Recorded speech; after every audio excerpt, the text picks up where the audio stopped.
He had millions, power, and control, until he walked into a neighborhood market and saw the woman he once loved, struggling to feed her own children. If you like stories like this, be sure to subscribe to this channel. We post new content every day. And now, back to our story. The reunion. The fine March rain draped New York City in a gray veil as Ryan Anderson steered his Porsche through the streets of the Upper East Side with the same mechanical precision he applied to his business dealings. At 38, he was the owner of one of the country's largest hotel chains, an empire built brick by brick through a discipline that bordered on obsession. His schedule was packed with strategic meetings, a dinner with Japanese investors, and, at the end of the night, another conversation with Chloe about the details of their wedding, set for December. Chloe Davis, daughter of one of the biggest cattle barons in Texas, was the perfect fiancée by every metric that mattered. A business degree from NYU, a family with old money, influential connections, and an understated beauty that was perfectly suited for high society events. The wedding would be held at her family's ranch in Texas and had already been the subject of 3 features in Vogue. It was an alliance that would strengthen both family businesses and solidify Ryan's position as one of the most influential entrepreneurs of his generation. The phone rang the exact moment he stopped at a light on Park Avenue. It was his partner, Marcus, calling from London about the acquisition of a hotel chain on the coast of Portugal. "Ryan, the Portuguese accepted our offer, but they want to close by Friday. I need you to look over the contracts today," Marcus said, his voice buzzing with the excitement he always had when closing a good deal. "Perfect. Email everything over and I'll review it tonight," Ryan replied, already mentally calculating the next steps for their international expansion. "And cancel my dinner tomorrow with the construction guys. We need to be all in on this." It was these quick, decisive actions that had led Anderson Hotels to gross over $200 million the previous year. Ryan didn't do half measures. Things were either done with total excellence or not at all. This philosophy had worked perfectly in every aspect of his life, from his college days to the construction of his hotel empire. When he hung up, he realized he was near the market where his mother, Barbara, used to shop when he was a child. A nostalgic impulse made him pull into the parking lot. Maybe it was a way to slow down before diving into the Portuguese contracts, or just an unexpected urge to remember simpler times, when the toughest decisions involved choosing between chocolate or vanilla. The Lexington market had changed little in the last 15 years. The same cramped aisles, the same smell of fresh bread mixed with cleaning products, the same yellowish lighting that gave the place a homey feel. Ryan grabbed a basket and walked slowly through the aisles, with no real intention of buying anything. It was a strange feeling to be there, wearing a $3,000 suit in a place where it cost maybe $300 to feed a family for a month. It was in the baby products aisle that he saw her, Maria. The world seemed to stop for a few endless seconds. She had her back to him, bent over a shopping cart, and even after 5 years, Ryan immediately recognized the delicate line of her shoulders, the particular way she tied her brown hair back with a simple clip, the careful movement of her hands as she arranged items in the basket. Maria Johnson, the woman who had been his wife for 3 years, from their early 20s to their late 20s. The woman who had walked out one August morning, after months of trying to talk about the distance growing between them like a festering wound. The woman he had never called after the divorce, convinced that moving forward meant never looking back. She was thinner than he remembered, much thinner. Her hair, once always perfectly kept, was now dry and carelessly tied back. Her simple clothes, faded jeans and a blue knit top seemed too big for her frame. But what caught Ryan's attention the most were the 2 small children sitting in the cart. Twins, apparently 2 or 3 years old, both with light brown hair and large, expressive eyes. Eyes that looked far too familiar. Ryan felt his stomach clench when he realized Maria was counting coins. Literally counting coins, separating them one by one in her palm, while looking at the items in her cart like someone making desperate calculations. She picked up a package of diapers and put it back on the shelf, then a jar of baby food, then a bar of soap. With each returned item, her shoulders seemed to grow more tense. The children started to whimper. The boy tugged on his mother's shirt, repeating "Mama, hungry," in the simple, clear English of a toddler. The girl, a little smaller, just cried softly, reaching her little arms out to Maria in a silent plea to be held. "Just a little longer, my loves," Maria whispered, and Ryan noticed her voice was hoarser, more tired than he remembered. "Mommy's going to figure it out, okay? Just a little longer." It was when she turned around that their eyes met. Maria stopped breathing. Literally stopped, as if someone had hit the pause button on her life. Her brown eyes widened, first with surprise, then with something that looked like a mixture of shame and panic. Her hands trembled slightly before she composed herself, lifting her chin in that proud gesture Ryan knew so well. "Ryan," she said, her voice barely a whisper. "Maria," he replied, still processing the image of the woman he had loved more than any other, now visibly struggling financially with 2 children who— No, it couldn't be. "How are you?" The question sounded ridiculous even to him. It was obvious how she was. It was obvious she wasn't okay, that she was struggling to survive, that those children were hungry and she didn't have enough money to buy the basics. "I'm fine," she lied, instinctively placing her hands on the twins' shoulders in a protective gesture. "And you?" "I saw in the magazines that you're getting married. Congratulations." Ryan barely heard the part about the wedding. He couldn't stop looking at the children. The boy had the exact same face shape he had in his childhood photos, the same forehead, the same small upturned nose.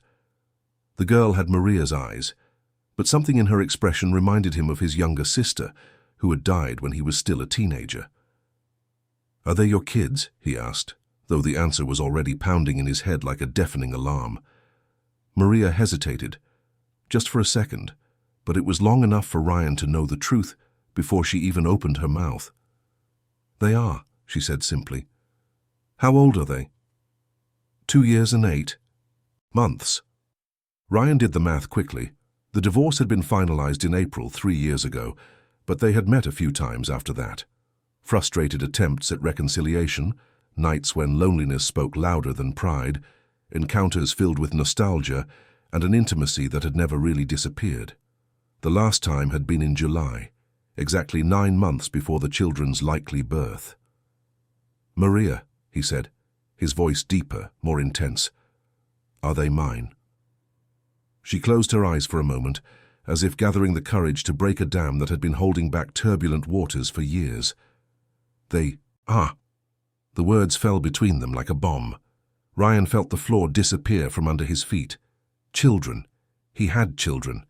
2 children who were right there, just a few feet away, and he never knew they existed. "What do you mean?" he managed to ask. "Why did you never tell me? Why did you never—" "I tried," Maria interrupted, and there was an old anger in her voice. "I tried to tell you, Ryan. I called, I sent messages, I even went to your office. You never responded. Ever." "That's not true," Ryan said automatically. "I never got anything. If I had known—" "Known what?" Maria asked, and now tears were starting to form in her eyes. "What would you have done? Sent a check? Offered child support in exchange for silence? Don't give me that, Ryan. You were always very good at ignoring whatever didn't fit into your plans." The children started to cry louder, frightened by the raised voices. Maria immediately bent down and began to soothe them, whispering sweet words as she wiped their tears. "Shh, my loves. It's okay," she said. "Michael, Helen, Mommy's here. It's all okay." Michael and Helen. They had names, personalities. The boy, Michael, was more restless and struggled in the cart, wanting to get out. The girl, Helen, was more observant and looked at Ryan with a curiosity that broke his heart. Ryan tried to get closer, but Michael immediately hid behind Maria, while Helen started to cry. "They don't know you," Maria said, and there was sadness in her voice now, not anger. "To them, you're a stranger." The pain of those words was physical. Ryan felt as if someone had punched him in the gut with full force.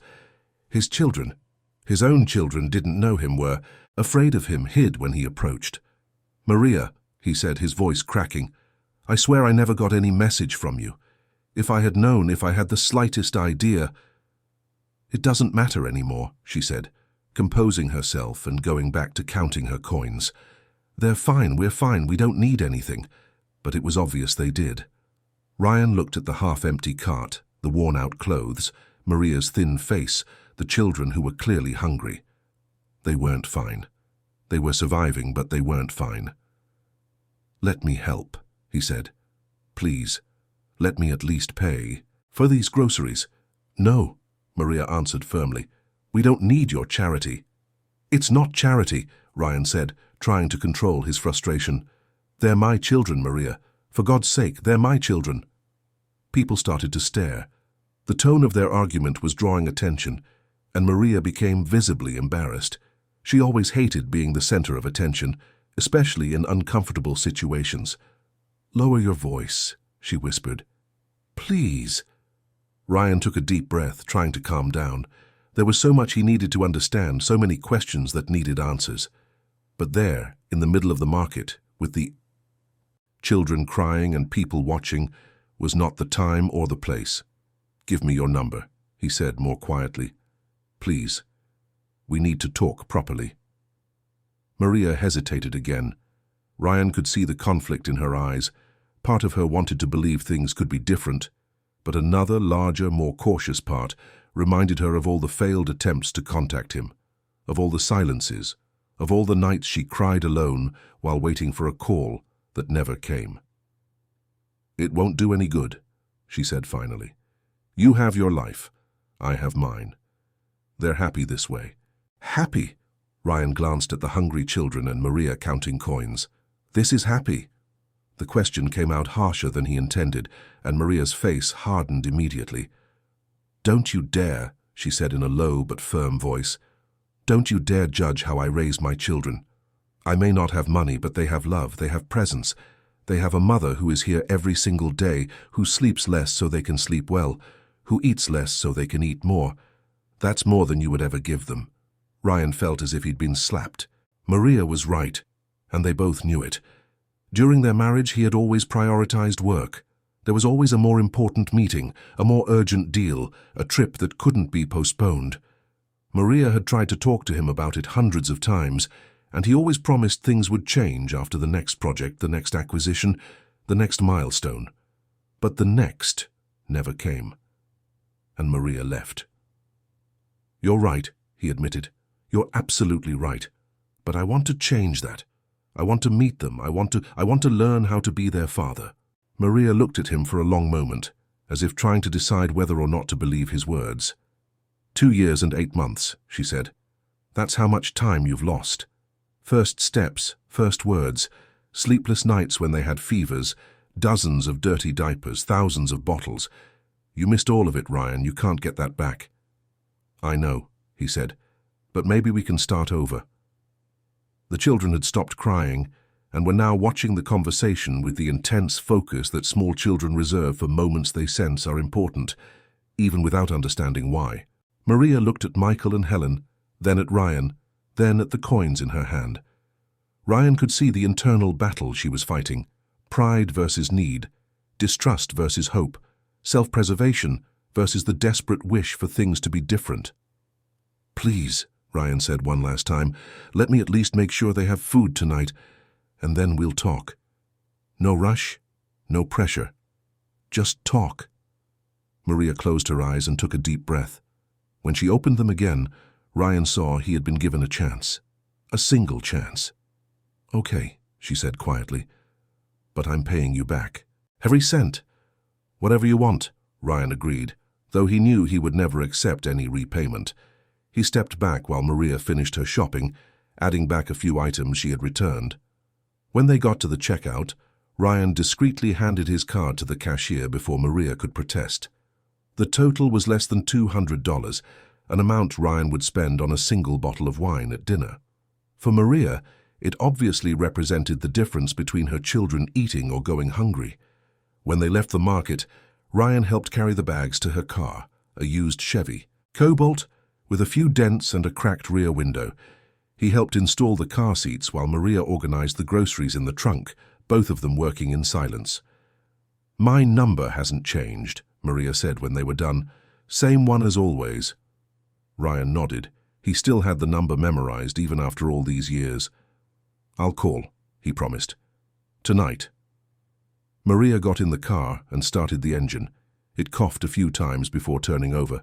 As she maneuvered out of the parking spot, Ryan bent down to the passenger window and waved at the children.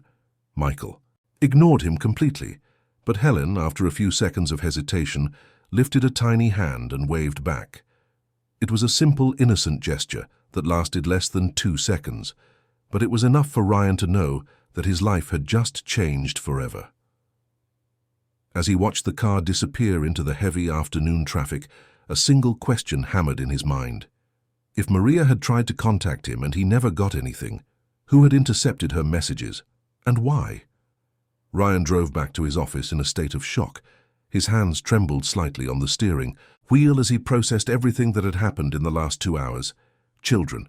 He had children, twins, and for almost 3 years they had lived just a few miles from him, struggling while he accumulated more and more wealth in a life that now seemed completely empty. Arriving at the office tower that housed the headquarters of Anderson Hotels, Ryan went straight up to the 22nd floor without greeting anyone. His executive assistant, Lucy, tried to intercept him with the day's schedule, but he just muttered something about cancelling everything and locked himself in his office. The office was a perfect reflection of who he had become. Impeccable, minimalist, dominated by a glass desk and a panoramic view of the city. The walls were decorated with hospitality industry awards and photos of him with influential politicians and business leaders. No personal photos, no mementos of affection. It was the office of a man who had chosen professional success above all else.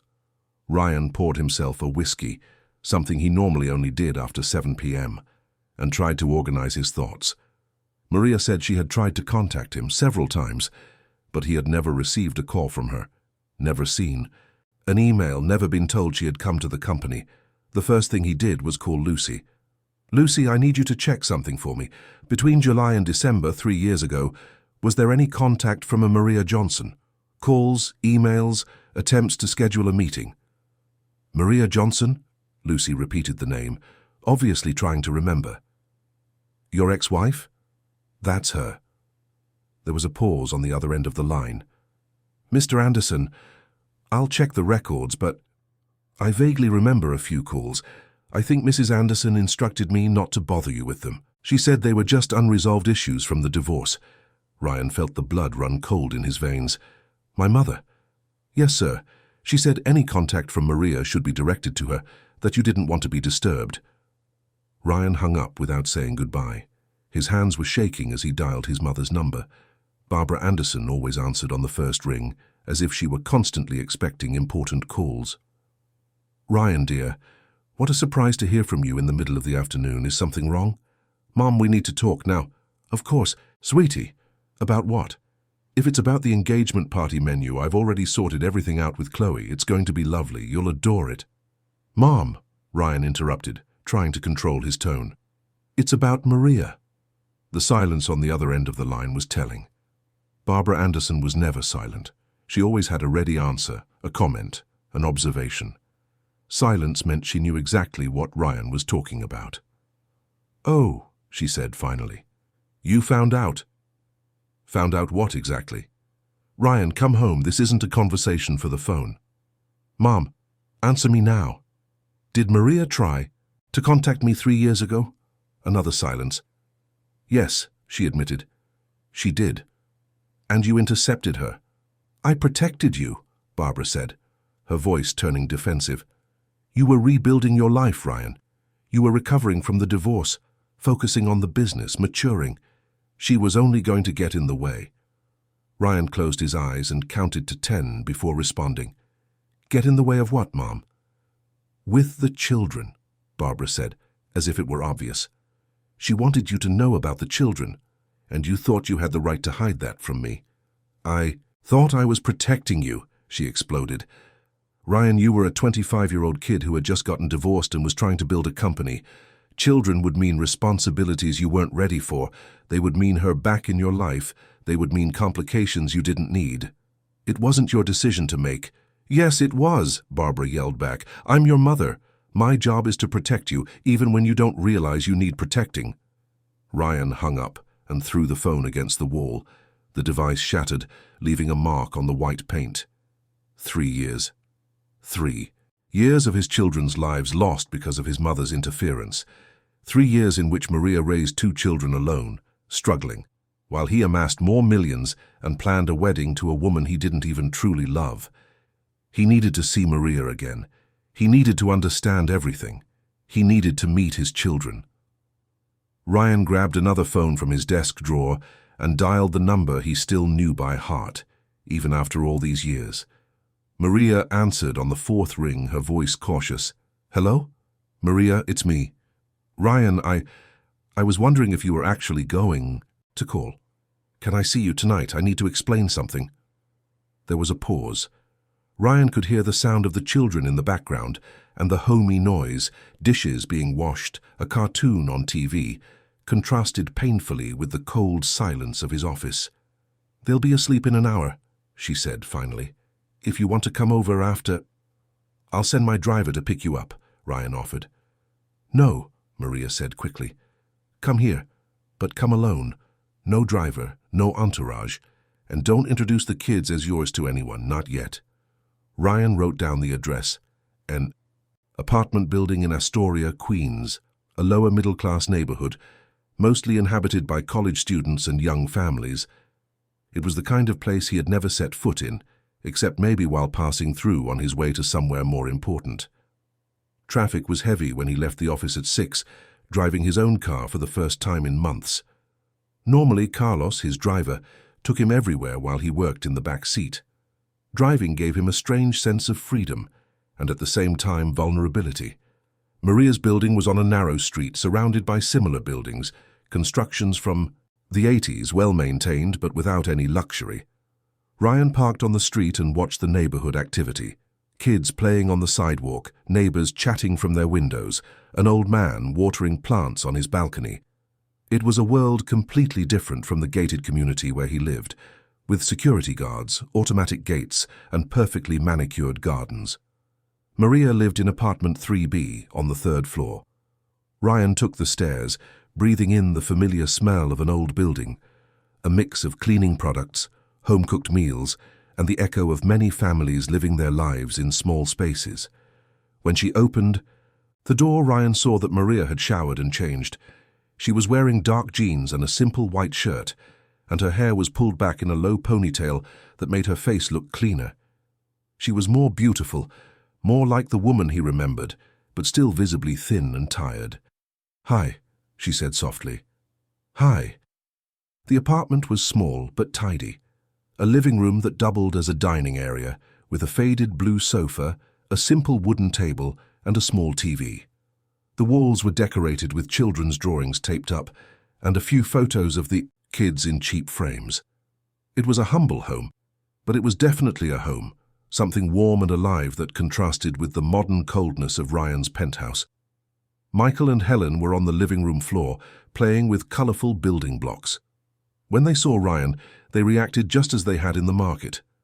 Michael hid behind the sofa, and Helen started to whimper softly. "They're shy around new people," Maria explained, picking Helen up. "They don't get out much, don't see a lot of people."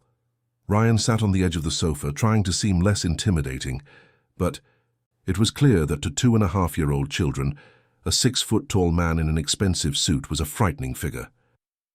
"Maria," he began, "I found out why I never got your messages." She looked at him expectantly, still cradling Helen. "It was my mother," Ryan said. "She intercepted everything. Calls, emails, attempts to schedule meetings. Everything." Maria blinked a few times, processing the information. "Your mother?" "She said she wanted to protect me, that she thought kids would get in the way of my life, my career." Ryan ran a hand through his hair, frustrated. "I never knew anything, Maria. I swear. To God, I never knew." Maria sat in the armchair across from the sofa, still holding Helen. Michael had come out from his hiding spot and was now watching Ryan with cautious curiosity, but still keeping his distance. 3 years, she said quietly. "For 3 years I thought you just didn't care." "I did care," Ryan said, his voice more intense than he intended. "I cared about you. I always cared. I just didn't know how to be different from who I was." Maria looked at him for a long moment. "And you think you know now?" The question was fair, and Ryan didn't have an easy answer. He knew how to manage hotels, how to close international deals, how to turn a loss into a profit, but he didn't know how to change a diaper. He didn't know how to soothe a crying child. He didn't even know how to talk to a 2-year-old. "No," he admitted, "I don't, but I want to learn." Michael slowly approached, still eyeing Ryan with suspicion. The boy was holding a little red car and offered it for Ryan to see, maintaining a safe distance. "That's a nice car," Ryan said softly. "What color is it?" "Red," Michael replied, his speech still not fully formed, typical for his age. "Red," Ryan repeated, "just like my car." Michael's eyes widened. "You have a wed car?" "I do." "Want to see it?" Maria shot him a warning look, and Ryan understood immediately. He couldn't just promise things to the children without thinking about the consequences. "One day," he corrected himself, "if Mommy says it's okay, I can show you." It was a small step forward. Michael didn't get any closer, but he also didn't run away when Ryan reached out to touch the car. Helen, meanwhile, had stopped whimpering and was now watching Ryan intently, as if trying to decide if he was a threat. "They're beautiful," Ryan said to Maria. "They look just like you." "Michael has your eyes," Maria said quietly, "and Helen has the same stubborn streak you used to have." The observation made Ryan smile for the first time that day. "She's stubborn?" "Very. When she decides she doesn't want to eat something, there's no use insisting, and when she wants something, she doesn't give up until she gets it."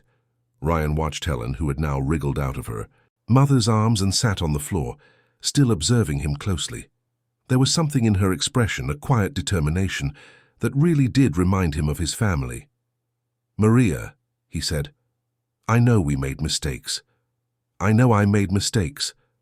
But now that I know about them—" Ryan paused, choosing his words carefully. "I want to be part of their lives. I want to be their father, for real." "That's not how it works," Maria replied, her voice firm in a way Ryan recognized from their marriage. It was the tone she used when she was protecting something important. "You can't just decide you want to be a father and expect them to accept you. Fatherhood isn't a position you take on, Ryan. It's a relationship you build every single day." "I know," he said, "and that's what I want to do. Build." "Starting now?" she asked. "After almost 3 years?" "Starting now," Ryan confirmed. Maria got up and went to the kitchen, returning with 2 glasses of water. The apartment was so small that she was never out of earshot. "Ryan," she said, handing him a glass, "you're getting married in December, to Chloe Davis. It was in vogue, in people everywhere. How is this going to work?" Ryan had completely forgotten about Chloe in the last few hours. The wedding, which that morning had seemed like the logical and inevitable next step in his life, now felt like a play he no longer wanted to be a part of. "I'm going to call it off," he said. Maria almost dropped her glass of water. "What do you mean you're going to call it off?" "Ryan, it's 9 months away. The invitations have been sent. Everything's been planned." "So what?" Ryan asked. "I found out today that I have 2 children. Do you really think I'm going to go through with a marriage of convenience after that?" "A marriage of convenience." Ryan realized he had said more than he intended, but he also realized there was no point in lying or pretending anymore. "I don't love Chloe," he admitted. "It's a marriage that makes sense for the businesses, for the families, but there's no love." Maria looked at him as if she was seeing a stranger. "And you were going to get married anyway?" "I was," Ryan said simply. "Before today that seemed like enough." "And what changed?" Ryan looked at Michael, who had gotten a little closer and was now trying to stack blocks near his feet. He looked at Helen, who was playing with a rag doll, talking to herself in a language that mixed English with toddler babble. He looked at Maria, who, even thin and tired, was still the most beautiful woman he had ever seen. "Everything," he replied. "Everything changed." They talked for another hour, with Maria sharing details of the last 3 years, the difficult pregnancy, the premature birth of the twins, the first few months when she barely slept, the financial struggles when they got sick and she couldn't work. Ryan listened in silence, each word like a stab to his conscience. Meanwhile, Michael and Helen gradually got used to his presence. Michael even sat next to Ryan on the sofa to show him how he stacked the blocks, and Helen allowed him to hand her the doll when she dropped it. They were small but significant steps. When Ryan got ready to leave, Maria walked him to the door. "Ryan," she said, "if you really want to do this, it has to be slow. They need time to get used to you." And I said, "I need time too." "How much time?" "I don't know," she answered honestly. "It depends on you, on how you act, on how they react, on a lot of things." Ryan nodded. "Can I come back tomorrow?" Maria hesitated. "Tomorrow's Saturday. We usually go to the park in the morning." "Can I come with you?" "You can," she said after a pause. "But as Mommy's friend, not as their father." "Not yet." Ryan agreed, though the word friend sounded strange. He had never been Maria's friend.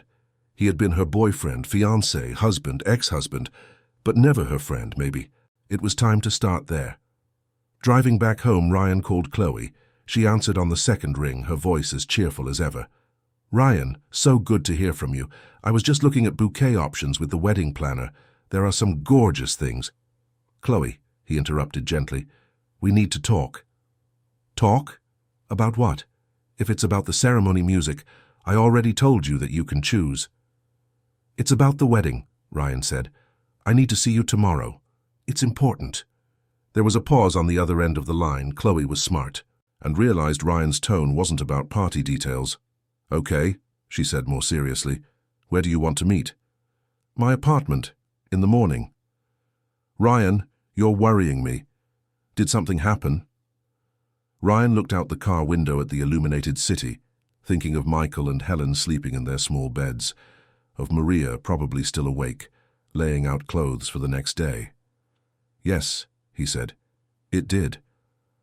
Saturday dawned with one of those sunny March days that make New York City feel like a kinder place.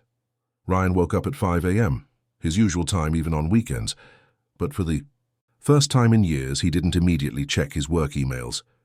Instead, he lay in bed staring at the ceiling, thinking about what the morning in the park with Maria and the children would be like. Chloe arrived at his apartment at 9 sharp, punctual as always. She was wearing a floral dress and was visibly nervous, which was rare for someone as naturally confident as she was. "Good morning," she said, kissing his cheek automatically. "You look terrible. Didn't you sleep?" "Not much," Ryan admitted, pouring her coffee in the open-plan kitchen he rarely used. He usually ate at the office or in restaurants.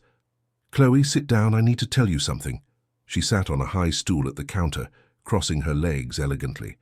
Chloe always had perfect posture, the result of years of etiquette classes and social events. Everything about her was harmonious and proper. "It's about my ex-wife," Ryan began. "Maria." Chloe frowned slightly. During their relationship, Ryan had mentioned Maria only a few times, always vaguely, as a closed chapter of his life. "What about her?" "I ran into her yesterday," Ryan said, "by chance at a market, and I found out that I have 2 children with her. Twins, 2.5 years old." Chloe blinked a few times as if processing the words in slow motion. "What do you mean you have children?" "I didn't know," Ryan explained. "Maria tried to tell me at the time, but my mother intercepted all of her attempts to contact me. I found out everything yesterday." "Your mother intercepted her?" Chloe repeated, incredulous. "Why?" "Because she thought it would be better for me not to know, that it would mess up my life." Chloe got up from the stool and started pacing the kitchen. It was a habit of hers when she was nervous, pacing back and forth as if the movement helped organize her thoughts. "Okay, but wait a second," she said. "That was 3 years ago. Why didn't she try other ways to contact you? Didn't she go through lawyers? Didn't she sue for child support?" "Because she's proud," Ryan answered, "and because, after several ignored attempts, she must have concluded that I just didn't want to know."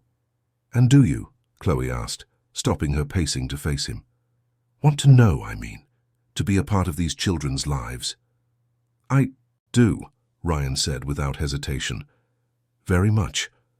Chloe sat down again, this time in the chair across from him. "Ryan, where does this leave us? Where does it leave our wedding?" The question was direct and deserved a direct answer. Ryan took a deep breath. "Chloe, I can't marry you." She closed her eyes for a moment, as if absorbing a blow. When she opened them, Ryan saw tears forming. "Because of the children?" she asked. "Because of everything," Ryan answered softly. "The children, Maria. The fact that I've realized I can't live a life that isn't really mine anymore." "Do you love me?" she asked directly. Ryan had prepared for this question all night. "I care about you a lot, Chloe. You're an incredible person, smart, beautiful. But no, I don't love you, and you deserve someone who truly loves you." Tears began to stream down her face. "And do you still love her, Maria?" Ryan took a moment to answer, because he was still figuring out the answer for himself. "I don't know," he said honestly. "I know I never stopped feeling guilty about how our marriage ended. And I know that seeing her yesterday stirred something in me I didn't expect." Chloe nodded, wiping her tears with the back of her hand. "I always knew," she said quietly. "I always knew you weren't fully present in our relationship. I always knew there was something you couldn't give me." "I'm sorry," Ryan said, and he truly was. "You didn't deserve that." "No," she agreed, "but maybe it's better to find out now than after we're married." She stood up and grabbed her purse. "I'm leaving. And Ryan?" "Yes?" "The next time you decide to marry someone, make sure you're doing it for the right reasons." After Chloe left, Ryan showered and changed, choosing jeans and a polo shirt, an attempt to seem less intimidating to the children. At 10:30, he was standing in front of Maria's building, as nervous as a teenager on a first date. Maria came down with Michael and Helen a few minutes later. The children were in a double stroller, and Ryan noticed they were wearing different clothes from the day before, still simple, but clean and well cared for. Maria was wearing jeans and a striped shirt, and her hair was in a side braid that made her look younger. "Good morning," she said, her voice less tense than the night before. "Good morning," Ryan replied. "Where's the park?" "About 3 blocks from here. We usually walk." Ryan looked at the double stroller and offered, "Can I push?" Maria hesitated for a second, then agreed. "Okay." Pushing the stroller proved to be more complicated than Ryan had imagined. Michael constantly squirmed, wanting to get out and walk on his own, while Helen remained quiet but watched Ryan's every move intently. After 1 block, Ryan was already sweating slightly. "Is it always like this?" he asked Maria. "Michael doesn't like to sit still," she explained. "He wants to explore everything, touch everything. Helen is calmer but also more wary." At the park, Ryan sat on a bench while Maria let the children loose in the playground area.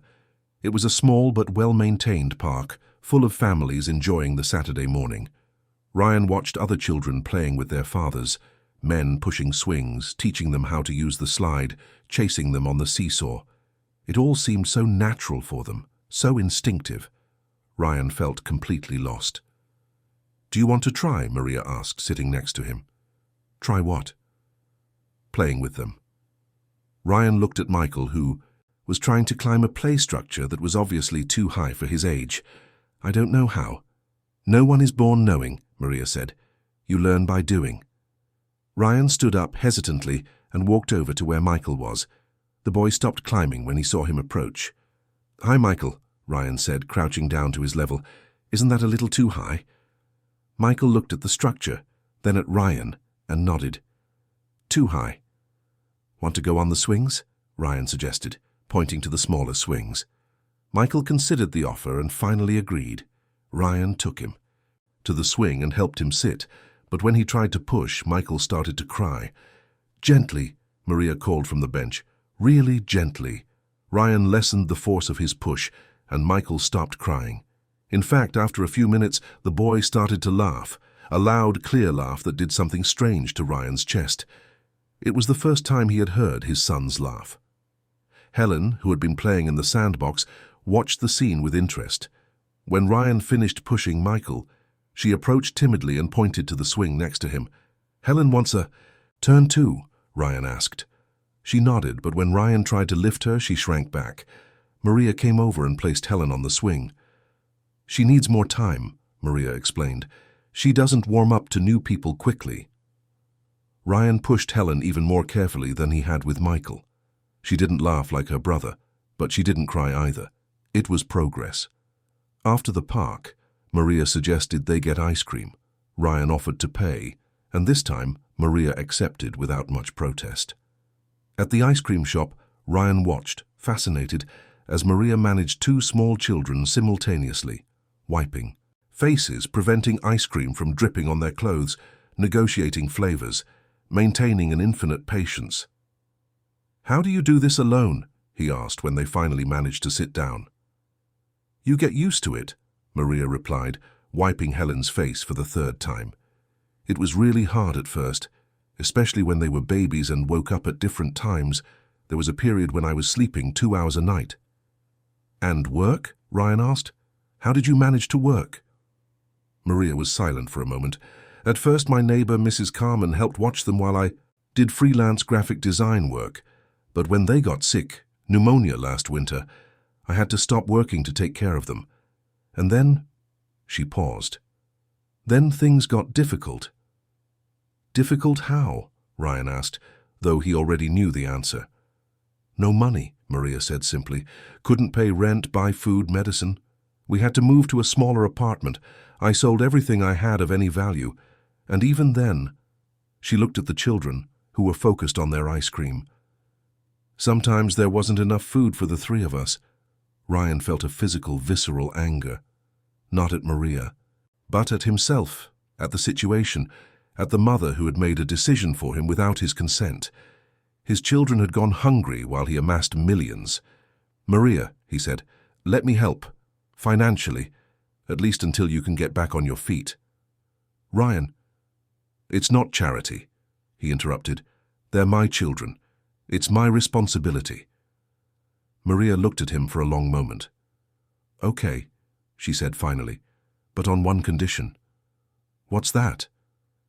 "You can't just send money and think that solves everything. If you want to help, if you want to be a part of their lives, you have to be present, for real. I can't let them get attached to you if you're going to disappear at the first sign of trouble." "I'm not going to disappear," Ryan promised. "How can I be sure?" It was a fair question. Ryan didn't have a history of prioritizing relationships over work. During his marriage to Maria, he had cancelled dozens of dinners, trips, and plans because of last-minute meetings. "Because it's different now," he said. "They're my children. You're—" He stopped, realizing he didn't know exactly what Maria was to him now. "What am I?" she asked softly. "You're important," he said.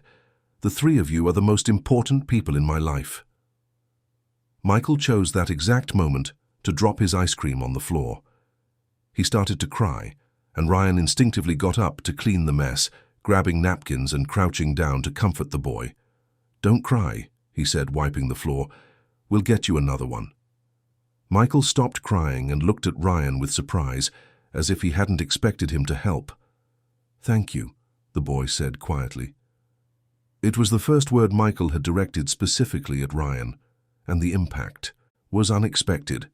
Ryan felt his eyes sting and had to look away, pretending to be focused on cleaning the floor. On the way back home, Ryan carried Helen while Maria pushed Michael in the stroller. Helen had fallen asleep, and the small, warm weight against his chest made Ryan understand for the first time what it meant to be a protector of someone so vulnerable.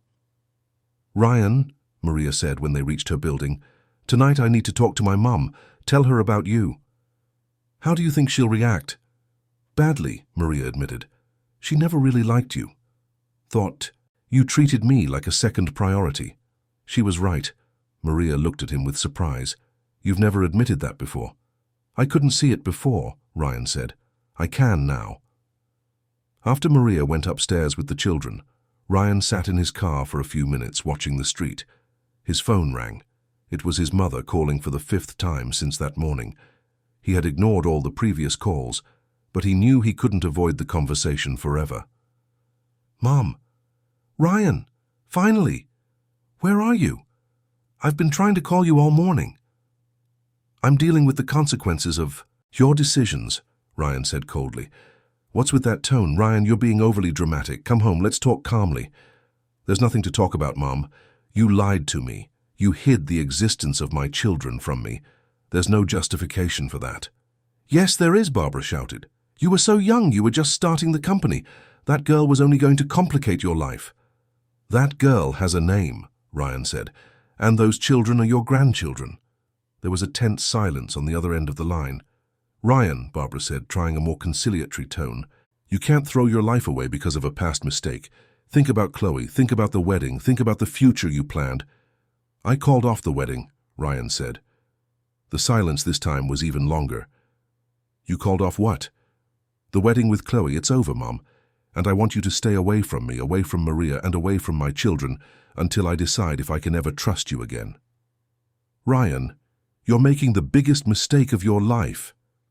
No, Ryan replied, looking at the building where Maria lived with his children. The biggest mistake of my life was letting you make decisions that weren't yours to make. That will never happen again. He hung up and put the phone on silent. For the first time in years, Ryan Anderson had chosen family over convenience. For the first time in years, he had chosen what truly mattered. Now he just had to learn how to be the man his choices required him to be. On Monday morning, Ryan arrived at the office with a mental list of changes that needed to be implemented immediately. The first was to reorganize his schedule for more flexibility. The second was to transfer a significant amount of money to Maria's account, not as child support, but as an investment in his children's well-being. Marcus was waiting in the conference room with the Portuguese contracts, but Ryan had other priorities. Marcus, I need you to take on more operational responsibilities, Ryan said without preamble, especially with international travel. Why? Did something happen? I have children, Ryan said simply. Twins, 2.5 years old, and I want to be present in their lives. Marcus's eyes widened. Since when do you have children? Since Friday, Ryan replied. It's a long story. Over the next week, Ryan established a new routine. He woke up early, handled the essential work until mid-afternoon, and then went to Maria's place. At first, the visits were tense and formal. He would sit in the living room while the children played, talk to Maria about neutral topics, and try not to interfere too much with their established routine. But gradually, small bits of progress were made. Michael started showing Ryan his toys without being asked.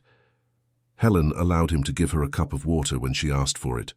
One night, when Michael had a nightmare, Ryan was there and managed to calm him down alongside Maria. It was a slow and sometimes frustrating process. Ryan was used to solving problems with strategy and resources, but fatherhood didn't work that way. There were no spreadsheets to calculate how long it would take to earn the trust of a 2-year-old. There was no timeline for learning how to change a diaper without the child trying to escape. There were no formulas for figuring out why Helen sometimes cried for no reason at all, but there were also moments of pure, simple discovery, like when Michael managed to say Daddy for the first time, even if it sounded more like Daddy-o, or when Helen fell asleep in Ryan's arms while he was reading her a story, trusting him enough to feel safe. Maria watched everything carefully, still cautious, but Ryan could tell she was starting to believe that this time might be different. What neither of them expected was that other challenges were just beginning. 3 weeks after their reunion in the market, Ryan had developed a routine that his partners considered completely out of character. Every afternoon at 4, he would leave the office, regardless of what was happening, and drive to Astoria. He had learned that Michael loved to play with cars on the living room floor, that Helen was afraid of loud noises, and that Maria was most beautiful when she truly smiled, which was happening more frequently these days.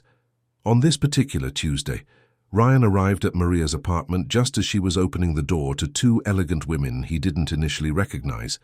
It was only when the older one turned that he realized who they were: Chloe and her mother, Lucia Davis. "Ryan!" Lucia exclaimed, as if finding him there was a wonderful surprise. "What? A coincidence?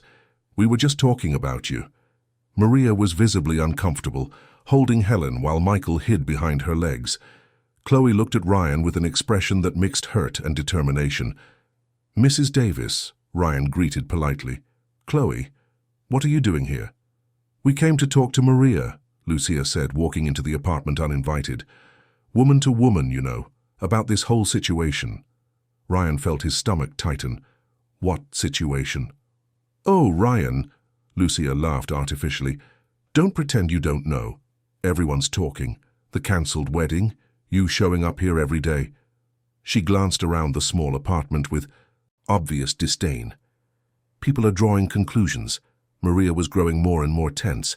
Ryan could see she wanted everyone to leave, but politeness and intimidation kept her from kicking them out. "What kind of conclusions?" Ryan asked, though he didn't really want to know the answer. "That you're being blackmailed," Chloe said, speaking for the first time. "That someone showed up out of nowhere claiming to have your children, and you're paying to keep the scandal quiet." "That's ridiculous," Ryan said. "Is it?" Lucia asked. "Because, darling, let's be realistic. You suddenly call off a wedding that's been planned for 2 years, cut ties with your family, and show up living in this—" She gestured vaguely at the apartment. "This place. What are people supposed to think?" Maria finally found her voice. "I think you should leave." "Of course, dear," Lucia said condescendingly. "But first I want to make a proposal that could resolve this situation in a way that benefits everyone." Ryan crossed his arms. "What proposal?" $5 million, Lucia said simply, "in exchange for you disappearing from his life forever." The silence that followed was deafening. Michael started to whimper, sensing the tension in the air, and Helen clung tighter to Maria. $5 million, Maria repeated, incredulous. "It's enough money for you to raise these children comfortably," Lucia continued. "A good education, health care, everything they'll ever need. Ryan goes back to his normal life, marries my daughter as planned, and everyone is happy." Ryan was so shocked that for a few seconds he couldn't speak. When he finally composed himself, his voice was colder than he had ever used with anyone. "You came to the home of my children's mother to offer her money to abandon me." "We're offering a practical solution," Lucia said. "Ryan, you're a smart man. You know this won't work long term. You're from different worlds. She won't adapt to your life, and you can't live in this situation forever." "Get out of my house," Maria said, her voice trembling with anger. "Get out now." "Maria," Chloe tried a softer approach, "I understand your situation. I really do. Having children alone must be very difficult. But Ryan, he's not like you. He can't live a simple life. He'll get tired of it. He'll miss his old life, and in the end you'll just get hurt again." "You don't know me," Maria replied. "And you don't know his children." "Exactly," Lucia agreed. "We don't know you. You're not part of our world, and it's better for everyone if it stays that way." Ryan had heard enough. "Leave," he said. "Now." "Ryan," Chloe tried one last time, "think about what you're doing. Think about what you're throwing away, our life, our plans, our future." "Our future," Ryan repeated. "Chloe, we never had a real future. We had an agreement, a social contract. That's not a life." Lucia stood up, adjusting the expensive handbag on her shoulder. "Very well, but when this fantasy is over, Ryan, and it will be, don't come looking for my daughter. Some bridges, once burned, can't be rebuilt." After they left, a tense silence filled the apartment. Maria was visibly shaken, still holding Helen, who had started to cry softly. "I'm sorry," Ryan said. "I'm so sorry. I never thought they would do that." Maria sat on the sofa, trying to calm Helen. $5 million, she said quietly. "They offered $5 million. Maria. That's more money than I'll see in my entire life," she continued. "It's more money than I can even imagine." Ryan's heart raced. "Are you considering it?" Maria looked at him, and Ryan saw tears forming in her eyes. "For a second," she admitted. "For 1 second I thought about what it would be like not to worry if there'll be food tomorrow, not to have to count coins at the market, to be able to give them everything they deserve." "You can have that," Ryan said, kneeling in front of her. "You can have all of that, but not like this, not in exchange for losing me." "What if she's right?" Maria asked, the tears now streaming freely. "What if you do get tired of this? What if one day you wake up and realize your life was better before? What if the boys get attached to you and then you decide this is all too complicated? Ryan looked at Michael, who had stopped playing and was watching his mother cry with childish concern. He looked at Helen, who had stopped crying but was still frightened. He looked at Maria, who, even in tears, was the most beautiful and strongest woman he knew.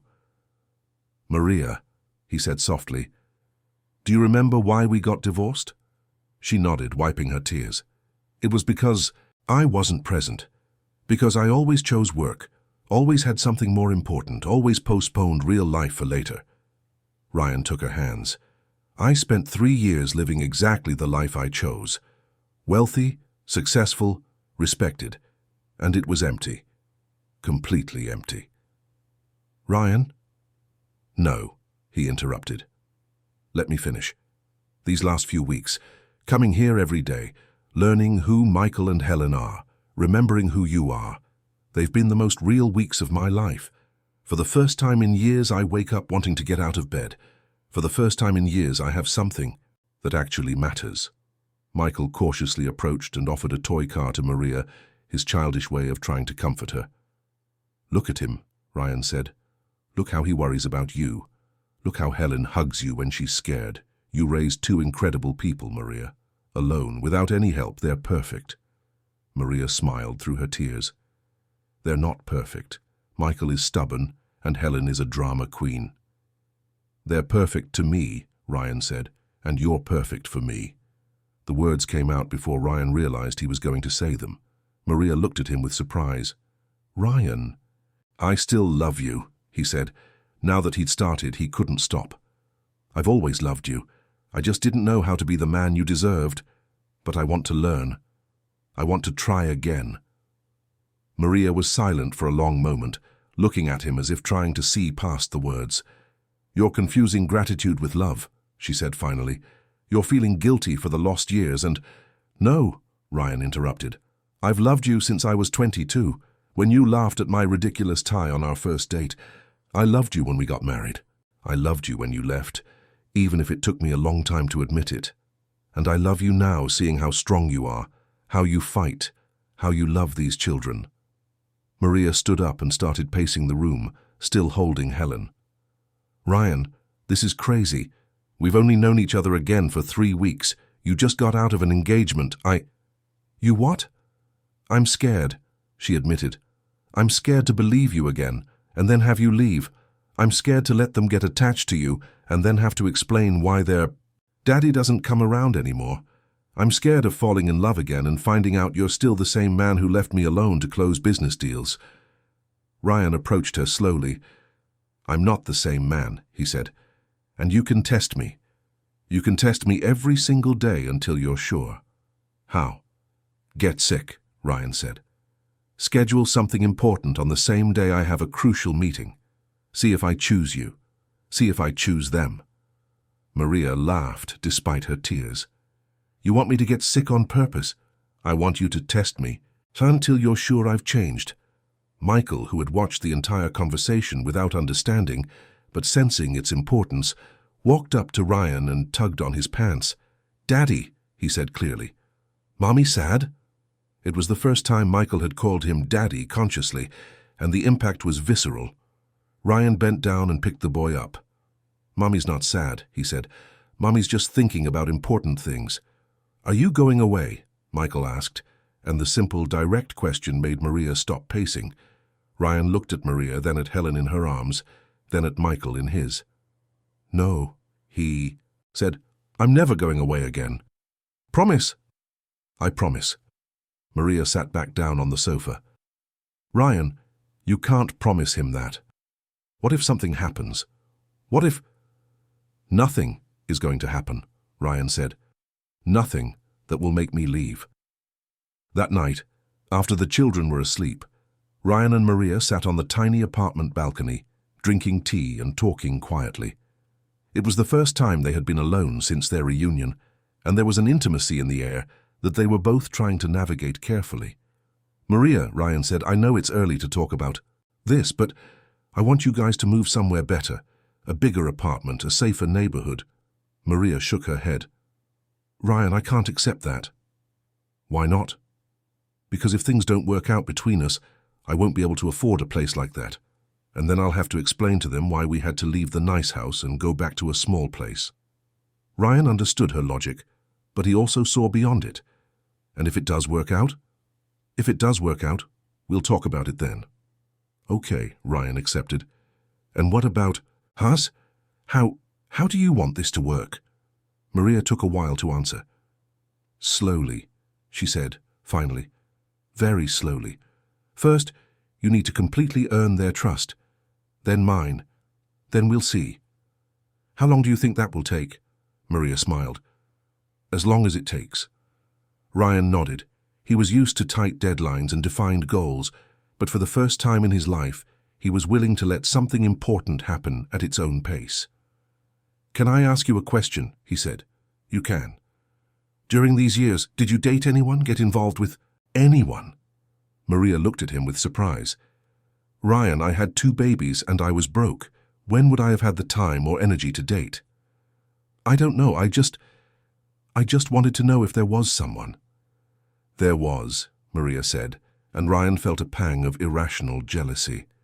There was their pediatrician, Dr. Miller. He showed some interest a few times. And I wasn't ready. I wasn't interested. She looked at Ryan. What about you, besides Chloe?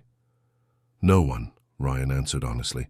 After we split, I kind of decided that serious relationships were an unnecessary complication, until I met Chloe. Why did you decide to marry her? Ryan thought about the answer. Because it was easy, he admitted. Because she didn't get to me. Because I could keep living the way I always had. And now? Now I want to be gotten to, Ryan said. I want to be stirred up, complicated, challenged. I want to feel things for real. Maria looked at him for a long moment. Be careful what you wish for, she said softly. Why? Because feeling things for real hurts sometimes. A lot. Ryan leaned closer to her. You think I don't know that? Maria, I spent 3 years missing you every single day. 3 years knowing I had ruined the best thing that ever happened to me. I know it hurts. Then why did you never try to find me? The question caught Ryan off guard. Because I thought you were better off without me, he said. Because I thought I would just ruin your life again. Ryan, Maria said gently, you're brilliant when it comes to business, but you're an idiot when it comes to people. He laughed. Thanks for the constructive feedback. When I left, Maria continued, I kept waiting for you to come after me. Not right away, but after a few weeks, a few months, I would check my phone, look at the door, wonder if you would realize you had lost something important. And I never came. Never. Ryan took her hand. I'm sorry. For everything. For not coming after you. For not answering your calls because I never received them. For letting you raise our children alone.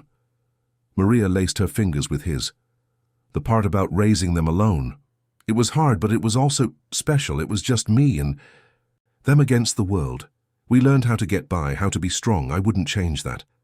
Even with all the hardship. Even with all the hardship. Because it made me realize I'm stronger than I ever thought. Ryan gently kissed her hand. You're the strongest person I know.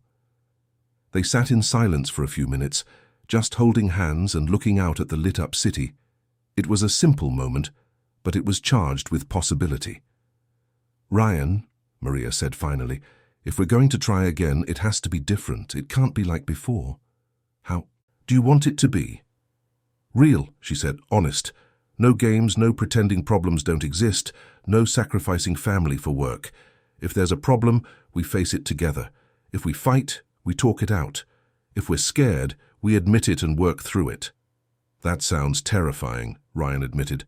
It is terrifying, Maria agreed, but it's the only way it works. Ryan looked at her, her hair loose around her face, no makeup, wearing a simple shirt that had seen better days. She was more beautiful than he remembered, more beautiful than any magazine photo or woman dressed up for a society event. She was real. Maria, he said, can I kiss you? She was silent for so long that Ryan thought he had asked too soon. Then she nodded, almost imperceptibly. The kiss was soft, hesitant at first, as if they were both rediscovering something they thought they had lost forever. When they pulled apart, Maria rested her forehead against his. "This doesn't mean everything is fixed," she whispered. "I know," Ryan replied. "It means we're trying." "Slowly," she reminded him. "Slowly," he agreed. But they both knew that, despite all the caution and promises to take. It's slow. Something fundamental had shifted that night. They were no longer just parents trying to figure out how to coexist. They were two people who still loved each other, trying to figure out if it was possible to rebuild what had been broken. The answer, Ryan hoped, was yes. 2 months after the confrontation with Chloe and her mother, Ryan had settled into a new normal that surprised even himself. His work schedule was structured completely differently. Important meetings only happened in the morning. Travel was limited to 2 days at most, and his afternoons were sacred, reserved for Michael, Helen, and Maria. On this Thursday in May, Ryan was on the floor of Maria's living room building a block castle with Michael when his phone rang.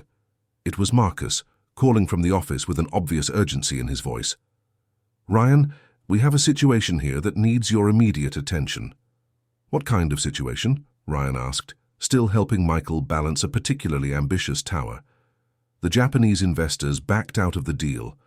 They want to renegotiate everything, and they'll only talk to you in person. They're flying in tonight and want a meeting tomorrow morning." Ryan felt his stomach clench. The deal with the Japanese investors represented the company's largest international expansion, nearly $100 million in investments that could double the size of the hotel chain. "What time?" he asked. 8 a.m. and Ryan, "They made it clear that if we don't close tomorrow, they're walking away for good. There are other groups interested in similar projects in the US. Ryan closed his eyes. Tomorrow was Friday, the day he had promised to take Michael and Helen to the zoo for the first time. They had been talking about it for 2 weeks, and Michael had told all the neighbors about his trip with Daddy to the zoo. "Reschedule," Ryan said. "They won't reschedule," Marcus insisted. "Ryan, this is $100 million. It's the future of the company." "Reschedule," Ryan repeated more firmly. There was a silence on the other end of the line. "Ryan, are you sure? This could mean losing the deal completely." "I'm sure." Maria, who was in the kitchen making dinner, had overheard the conversation. When Ryan hung up, she approached him with a worried expression.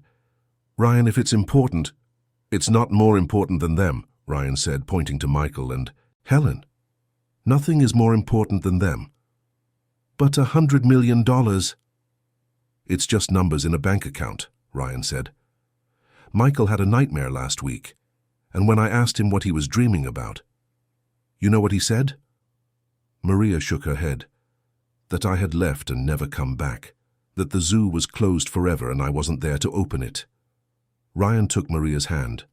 "Maria, I would rather be a poorer man who is present than a rich man who misses the important moments." That night, after the children were asleep, Maria and Ryan talked about what had happened. "Are you sure you won't regret this?" she asked. "It's a lot of money, Ryan." "I'm sure," he replied. "Maria, do you remember what you told me when we got divorced?" "I said a lot of things. You said I was so focused on building a life that I forgot to live one, that I was accumulating success, but losing everything that really mattered." Maria nodded. "I remember. You were right, and I'm not going to make the same mistake again." On Friday morning, Ryan woke up at 7, an hour later than usual, and found 2 messages on his phone. The first was from Marcus, confirming that the Japanese investors had pulled out of the deal. The second was from an unknown number. "Ryan, it's Barbara. We need to talk. It's about the company." Ryan had avoided all contact with his mother for the past few weeks, still processing the hurt from her interference, but something in the tone of the message worried him. He called back. Barbara answered on the first ring. "Ryan, thank God. Where are you?" "I'm at home. Why? What happened?" "The company is being audited by the IRS. They showed up early this morning. They say there are irregularities in our international operations." Ryan felt his blood run cold. "What kind of irregularities?" "I don't know. They wouldn't talk to me. They said they'll only speak with you." Ryan looked at the clock. 8:30. In an hour, he was supposed to be picking up Maria and the children to go to the zoo, but an IRS audit was a serious matter. It could mean millions in fines or even criminal charges. "Mom, call Miller, the tax attorney. Tell him to get to the office now. I'll be there in an hour." "An hour," Barbara repeated. "Ryan, they're going through everything. You have to come now." Ryan took a deep breath. "Mom, I'll be there in an hour. Tell them to wait." He hung up and immediately called Maria. "Maria, something came up at work, a federal audit. I have to go deal with it, but I don't know how long it will take." There was a pause on the other end of the line. Ryan could almost hear Maria processing the information and concluding that their trip would be cancelled. "Okay," she said, but Ryan could detect the disappointment in her voice. "We'll go another day." "No," Ryan said. "It's not going to be another day. It's going to be today." "Ryan, if it's a federal audit—" "Maria, meet me at the zoo at noon. I'll handle this and meet you there." "And if you can't handle it by then?" "I will," Ryan said with a confidence he wasn't entirely feeling. "Trust me." Ryan arrived at the office to find chaos. 3 IRS agents had set up a full operation in the conference room with boxes of documents, laptops, and a seemingly endless pile of paperwork. Miller was trying to negotiate limited access to information, but the agents were inflexible.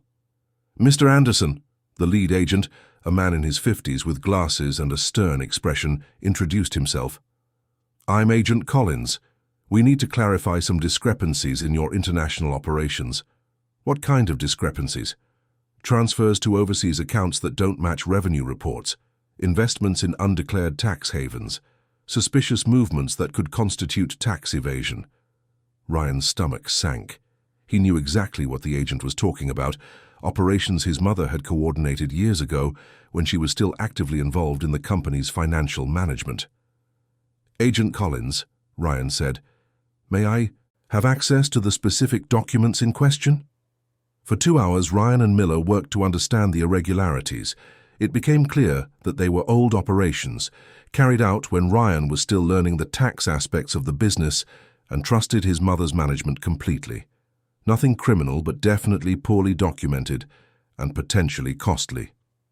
"Mr. Anderson," Agent Collins said at 11:30, "we're going to need more time to analyze all of this. It could take the rest of the week." "Agent Collins," Ryan said, looking at his watch, "I have to leave now. I have an unavoidable appointment." The agent's eyes widened. "Mr. Anderson, we're talking about a federal audit. This is your absolute priority." "Which is why I'm leaving my attorney here to handle everything," Ryan said, already grabbing his jacket. "Miller, you have full authority to make any necessary decisions, sign any agreements, accept any reasonable fines, do whatever it takes." Miller looked at Ryan as if he had lost his mind. "Ryan, this could cost millions. You can't just walk out in the middle of an audit." "I can and I will," Ryan said. "I trust you to resolve this in the best way possible. On." His way to the zoo, Ryan called Marcus and explained the situation. "Between the audit and the Japanese deal falling through, we could be looking at massive losses," Marcus said. "Ryan, are you sure you know what you're doing?" "I've never been more sure of anything in my life," Ryan replied. Ryan arrived at the zoo at noon.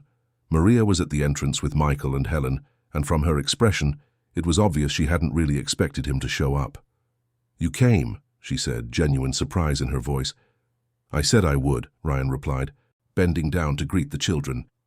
"Daddy doesn't break his promises." Michael ran to hug him, shouting, "Daddy Zoo," with contagious excitement. Helen, still more cautious, offered her hand for Ryan to hold. They spent the entire afternoon at the zoo. Ryan saw Michael get scared of the lion but become fascinated by the penguins. He saw Helen laugh for the first time at the monkeys making faces behind the glass. He carried both of them when they got too tired to walk. He bought cotton candy and watched them get completely sticky, laughing when Helen tried to feed it to the ducks in the pond. These were simple, everyday moments that weren't worth $100 million, but were worth everything to Ryan. "Ryan," Maria said as they rested on a bench, watching the children play in the zoo's playground, "did you lose a lot of money today?" "Probably," Ryan admitted, "but I gained a lot more." "What do you mean?" Ryan pointed to Michael, who was trying to teach Helen how to use the slide. "Look at them. Look how they trust me now. Look how Helen is laughing. 2 weeks ago she would barely let me hold her. Maria watched the children. She is different, they both are. And you? Ryan asked. Are you different? Maria looked at him for a long moment. I'm starting to believe, she said quietly, that this time might be different. Because I came today? Because you chose to come today, even when you had important reasons not to. Ryan took her hand. Maria, I want you to know something. I could lose every deal in the world. I could lose all my money. I could watch the company go bankrupt. But I can't lose you guys again. I wouldn't survive it. Maria laced her fingers with his. Ryan, I love you, he said. I love you, I love them, I love this life we're building. And if you'll let me, I want us to try again. For real this time. Maria was silent, watching the children. What if it goes wrong? It won't, Ryan said, because now I know what's important. Now I know what I want to protect. How can you be so sure? Because today I chose you over $100 million. Because yesterday I chose you over a deal that took me 3 years to build. Because every day, with every decision, I keep choosing you. Michael ran up to them with Helen close behind. Mommy, Daddy, ice cream, Michael shouted, pointing to the ice cream cart. Please, Helen added, using the magic word Maria had taught her. Ryan looked at Maria. Ice cream? Maria smiled. Ice cream. While they were buying ice cream, Ryan's phone rang. It was Miller. Ryan, we reached a settlement, a $2 million fine. Much less than it could have been. Nothing criminal, just administrative. Perfect, Ryan said, watching Helen try to lick an ice cream cone that was bigger than her face. Thanks for handling it. Ryan, I need to tell you something. Your mother was here when I closed the deal. She offered to pay the fine. Ryan stopped walking. What do you mean? She said the irregularities were her responsibility, that you shouldn't have to pay for her mistake. She transferred the $2 million from her personal account. Ryan looked at Maria, who had noticed that something important was happening. Is she still there? Ryan asked. She is. Do you want to talk to her? Ryan hesitated. He was still hurt by his mother, still processing her interference years ago. But the gesture of taking financial responsibility was significant. Put her on. There was a pause. Then Barbara's familiar voice. Ryan? Mom. Thanks for paying the fine. It was my responsibility, she said simply. They were my decisions that caused the problem. Ryan walked a few steps away for privacy, still watching Maria and the children. Mom, why did you do it? Why did you take responsibility now? Barbara took a moment to answer. Because I understood what I did to you and to that young woman, to my grandchildren, and because I saw you choose them today instead of work. I saw you walk out of a federal audit to go to the zoo. And I realized you were right, Barbara said, and Ryan could hear that she was crying. That I was wrong, that some things are more important than money or status or the plans we make for our children. Ryan felt a complex emotion. There was still hurt, but also relief. Mom, Ryan, I would like to meet my grandchildren, Barbara said. When you think the time is right. If you think the time is right. Ryan looked at Michael and Helen, now completely covered in sticky ice cream, laughing as Maria tried to clean them up with napkins. Maybe, he said. In time. Slowly. Thank you, Barbara said. And Ryan, that young woman, Maria, she's lucky to have you, and you're lucky to have her. After hanging up, Ryan walked back to Maria. Everything okay? She asked. Everything's okay, Ryan confirmed. Actually, everything's great. On the way home, the children fell asleep in the car. Ryan drove slowly, in no hurry to arrive, watching Michael and Helen sleeping in their car seats in the rearview mirror. Maria, he said quietly, so as not to wake them. I want to ask you a question. Ask. Will you marry me? Maria nearly choked. Ryan, not today, he quickly clarified. Not tomorrow. Whenever you're ready. whenever you're sure. But I want you to know, that's what I want. I want to be your husband again. I want us to be a real family." Maria was silent for so long that Ryan thought she wasn't going to answer. "Yes," she said finally, so quietly he almost didn't hear. "Yes? Yes, I will," she said louder. "Not today, not tomorrow, but yes, when we're ready." Ryan pulled the car over in front of her building and turned to look at her. "Really?" Maria nodded, smiling. "Really?" Ryan leaned in and kissed her gently, while Michael and Helen slept in the back seat, exhausted from a perfect day at the zoo. When they pulled apart, Ryan rested his forehead against hers. "I love you so much," he whispered. "I love you too," Maria whispered back. "Despite everything, I never stopped." 6 months later, on a sunny November morning, Ryan woke up in the apartment he now shared with Maria and the children, a larger place but still in Astoria, because Maria wanted to keep the family's roots in the community that had welcomed her in her toughest times.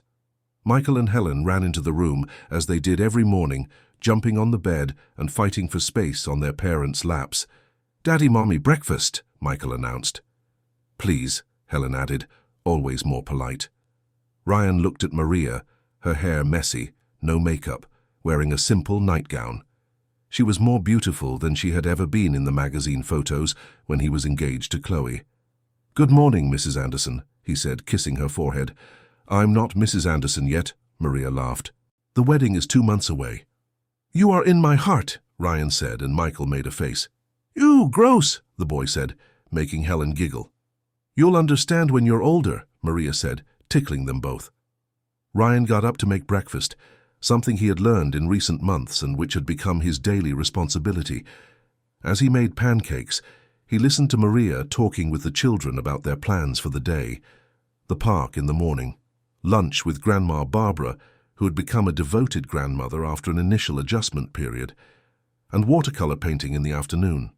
His life had become completely different. He still ran the hotel company, which had recovered well from the loss of the Japanese investment, but now with a structure that allowed for real flexibility. Marcus had taken on more operational responsibilities. Ryan had hired a more robust management team, and he had learned to delegate so he could be present in his family's life. There was less money. His social life was more restricted. Business events were less frequent. But for the first time in his life, Ryan was completely happy. "Ryan," Maria called from the living room, "come here. I want to show you something." He found Maria sitting on the floor with the children, looking through a photo album. "What's this?" "I was organizing photos for the wedding and found this," she said, showing him a picture he hadn't seen in years, a photo of the two of them in the first apartment they shared right after they got married. They were laughing, holding each other, visibly in love, but also visibly young and inexperienced. "We were so young," Ryan observed.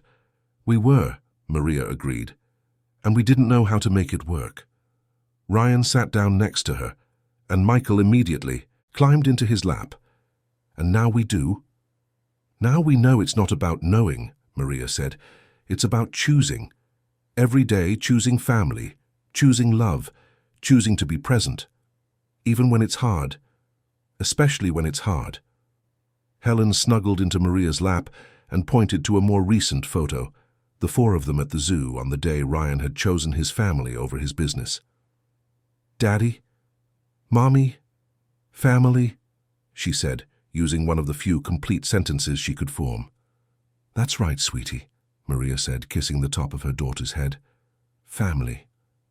Ryan looked around the room. Toys scattered on the floor, children's drawings taped to the walls, 2 small people who depended on him for everything. A woman who had chosen to trust him again, despite all the reasons not to. It was chaotic. It was complicated. It was exhausting. It was perfect. "You know what I think," Ryan said, hugging Michael as he watched Maria and Helen. "What?" "I think we always knew how to make it work," Ryan said. "It just took us a while to understand that making it work doesn't mean it's easy. It means being there when it's hard." Maria smiled. "Yeah, I think you're right."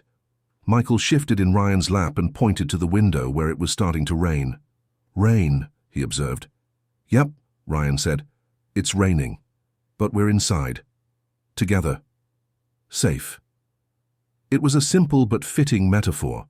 Outside, the world was still complicated. Business, pressures, problems, uncertainties. But in here, in this apartment in Astoria, they had built something solid, something that could withstand any storm. Ryan Anderson had finally learned the difference between having everything and having what truly mattered. And for the first time in his life, he was sure he had made the right choice.